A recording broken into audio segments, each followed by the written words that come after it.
காளியம்மாளையும் நத்தம் சிவசங்கரம் ஒரு பேர் தான் அதில் அடிபட்டது. அவங்க 2 பேரும் ஒரு பிசிறு அப்படின்னு சொல்றாரு. இதை வந்து யாரோ ஒரு பொறுப்பாளர்கிட்ட சொல்றாரு. இது ஒரு பர்சனல் கான்வர்சேஷன். இதுக்குள்ள நான் போக விரும்பல. ஏன்னா இது வந்து அவங்க கட்சியுடைய கட்டமைப்பை பற்றி அவர் ஏதோ ஒரு டிஸ்கஷன் போது அந்த டிஸ்கஷன்ல அந்த ஆடியோ வருது. அது உண்மையா பொய்யா அது அவங்க பிரச்சனை.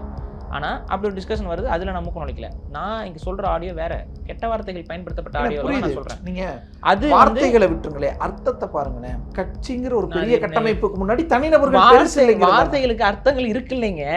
ஆனால் கோவத்தில் அப்படி நம்ம பேசக்கூடாதுங்க. ஒரு பெரிய கட்சிங்கிறதுல நபர்கள் சார்ந்து இருக்கக்கூடாது. ஒரு கொள்கை, அது ஒரு கட்டமைப்பு சார்ந்து இருக்கணும். ஒருத்தர் இல்லாமல் இன்னொருத்தர்னா கூட அது அந்த ஆடியோ அந்த பெர்ஸ்பெக்டிவ் தான் சொல்லுதா? அந்த ஆடியோவில் சொல்றவர் அதை தான் சொல்கிறாரா? அந்த ஆடியோ நீங்க கேட்டீங்கன்னா தெரியும், அந்த பெர்ஸ்பெக்டிவ்க்கு எதிராக தான் அவர் சொல்றாரு கருத்தே. அந்த ஆடியோவில் நான் தான் அப்படிங்கிறாரு.